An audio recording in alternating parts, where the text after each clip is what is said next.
Looks like you open with the Nine of Earth. This is called accumulation in this deck.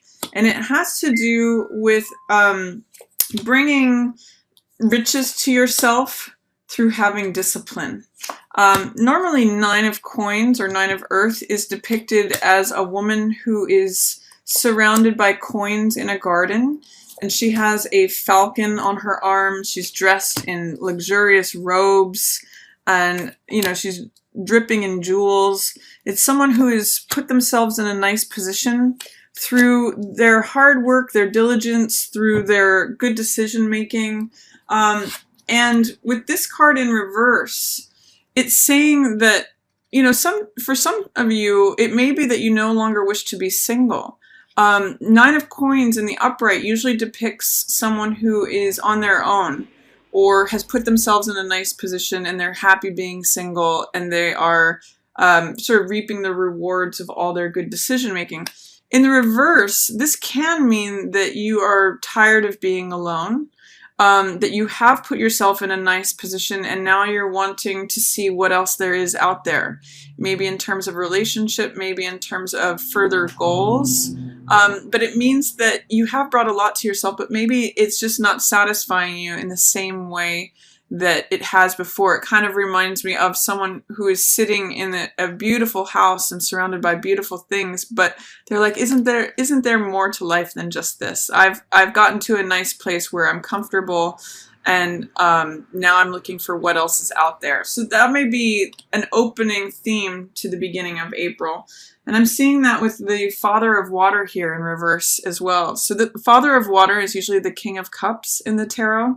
And it has to do with someone who is emotionally stable, is compassionate, usually a good partner to another person, someone who considers others' feelings as well as their own and the impact of their actions on other people's emotions. When King of Cups is in reverse, it can sometimes mean feeling emotionally unstable or emotionally unbalanced.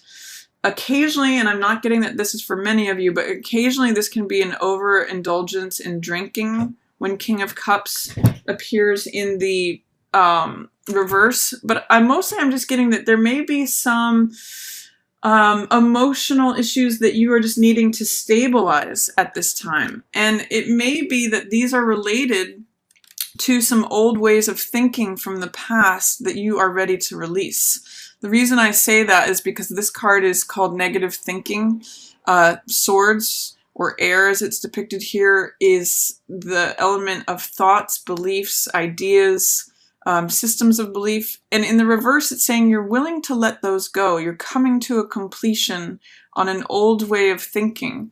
So I'm really getting that this dissatisfaction with both emotionally or the way that your thoughts are impacting your emotions and maybe throwing you off balance a little bit is really about releasing these old thoughts, coming to that completion. It's a 10 of air. 10 is a number of completion, getting ready for the next cycle. And I see that you're actually opening up. This is the Daughter of Water, and this is equivalent to the Page of Cups in the tarot. And the Daughter of Water is someone who is connected with her heart. So whether you're male or female, I'm reading both of these as you, Virgo, this King of Cups in reverse and this Daughter of Water. This actually means connecting to the younger side of yourself, remembering what yes feels like, remembering what it feels like to be joyous or infatuated with something.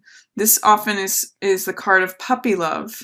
So it means like looking back to when you were a teenager, what made you excited? What made you passionate? What made those hormones rage and just get you all giddy? The Daughter of Water is inviting you to reconnect with that and remember what it feels like to say yes. And remember what it feels like to be impassioned with something, engrossed with something, consumed with something that your heart loves.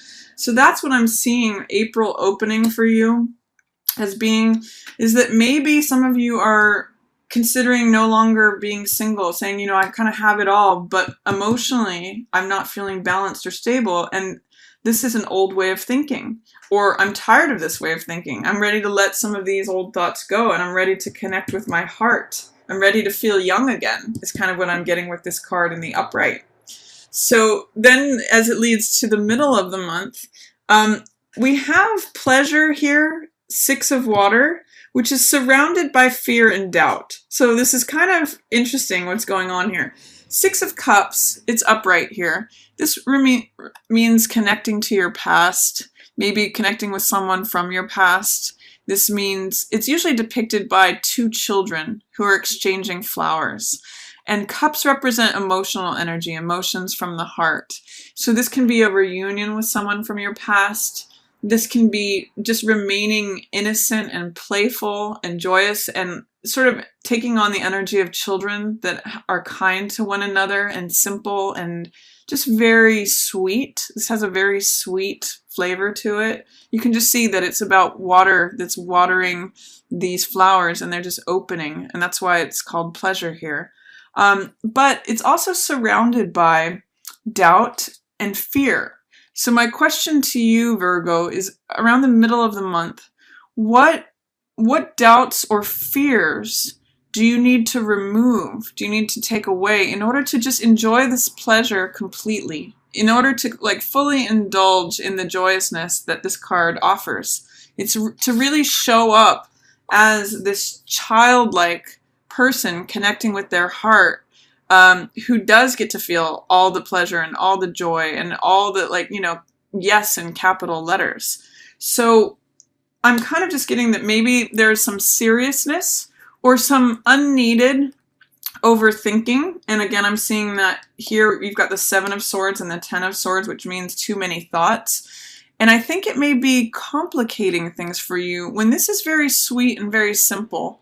There's a great quote by Rumi that said, or no, sorry, it's Confucius, that says, life is very simple. We insist on making it complicated. And so I'd like to invite you to think about what sort of doubt or fear do you need to just remove in order to have this pleasure, this reunion, this sweetness, this joy, show up unadulterated and untarnished and just fully, like, how can you collect all of these flowers and just enjoy it for what it is in its pure state, uncomplicated by the fears or the doubts that may surround it for you.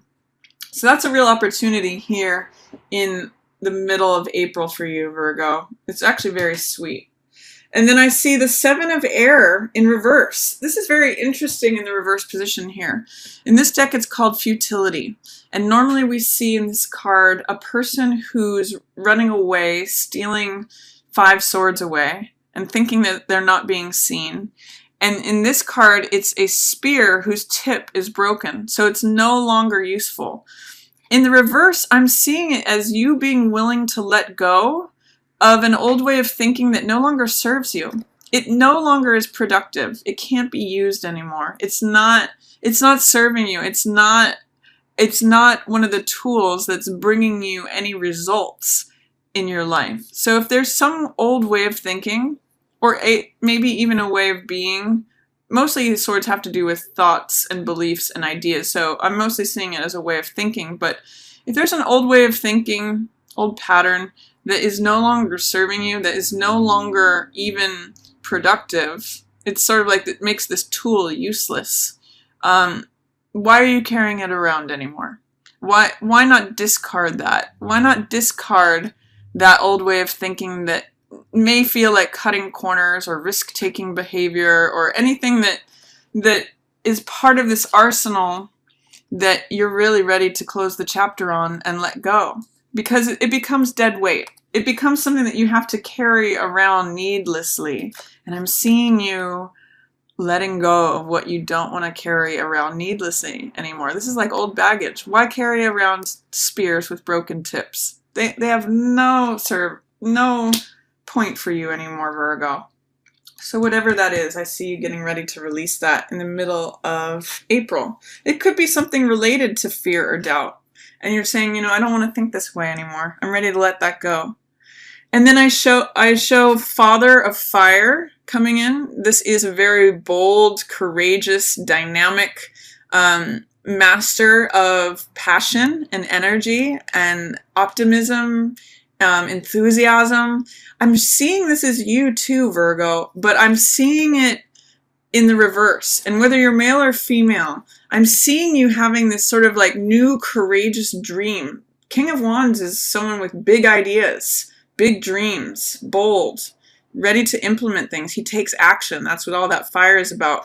But with it in reverse, I'm seeing it as you want to do this, but you're feeling there are maybe some doubts, fears. Here again, they are doubts, fears, or resistance to showing up this way, to saying, you know, I can be a person of action. I can be a person of confidence. I can be the person who has big ideas and takes big steps of action on it. I see that as you, but I see you maybe questioning yourself on it, or that maybe it's just in delay. Maybe the time is not yet right.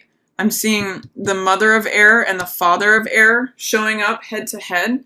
So there may be some necessary steps of sorting out your mind and your thoughts first. Both of these people have mastery over their thoughts. She's showing up in the upright and he's showing up in reverse. And I'm actually getting that this is two sides of you, Virgo, because swords represent thought and the mental realm.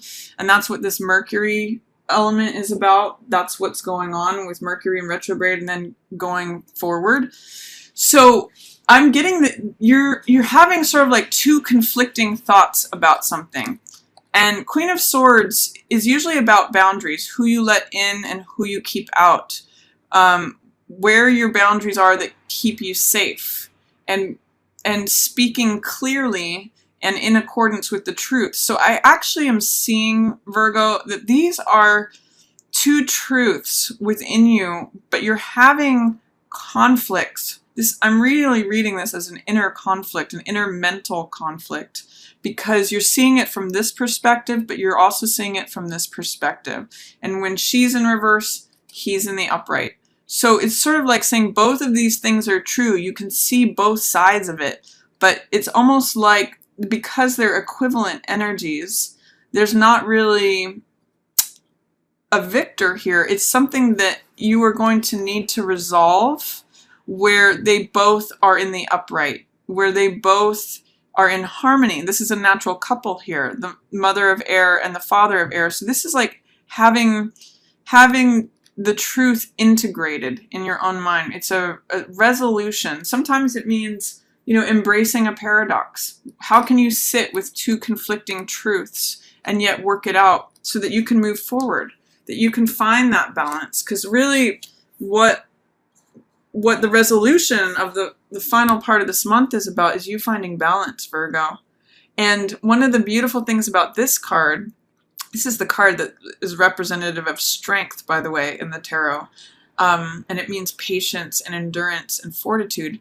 One of the beautiful things about this card is that in the planting of gardens, and when gardens are flourishing, these dragonflies only appear when the pH balance is correct, when both acidity and alkaline is balanced in the garden. That's something I learned from my mother, who's a master gardener, is that when dragonflies show up, you know that everything is in balance. So I'm going to encourage you, Virgo, as April draws to a close, and as you have released these old ways of thinking, these old thoughts and tools that no longer serve you, releasing this doubt and fear, you know, I'm going to invite you to see what are some conflicting truths that you're holding and that can be merged in a way where you find balance between them, where you can say, okay, well, maybe this is true, but maybe this is also true.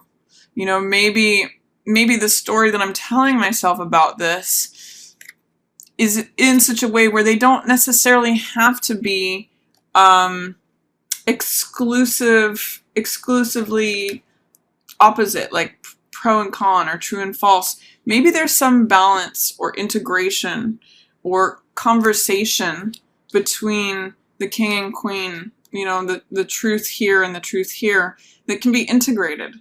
And that's when things come to peace. That's where you find this beautiful, you know, that's you standing there with this pot on your head, in perfect stillness, in perfect balance, in perfect strength. So if towards the end of the month, Virgo, you find yourself in an internal battle in terms of your thoughts, see what you can do to find that balance. You know, acidity or alkalinity is not bad, either one, but when you can bring them into balance, you get this beautiful, peaceful image. So just balance your mind towards the end of the month, and then you may be able to actually access this part of yourself, which means moving forward, taking action, being inspired, being courageous, following your big ideas. So it's kind of exciting for you actually towards the end of the month, Virgo. I'm excited for you. And I'm also excited for you in letting go of these things that no longer serve you and connecting a little bit more with your heart, feeling like a kid again, feeling, where is that yes in my life? What does yes feel like? Try to remember what yes feels like, Virgo. It's going to be a good exercise for you for April.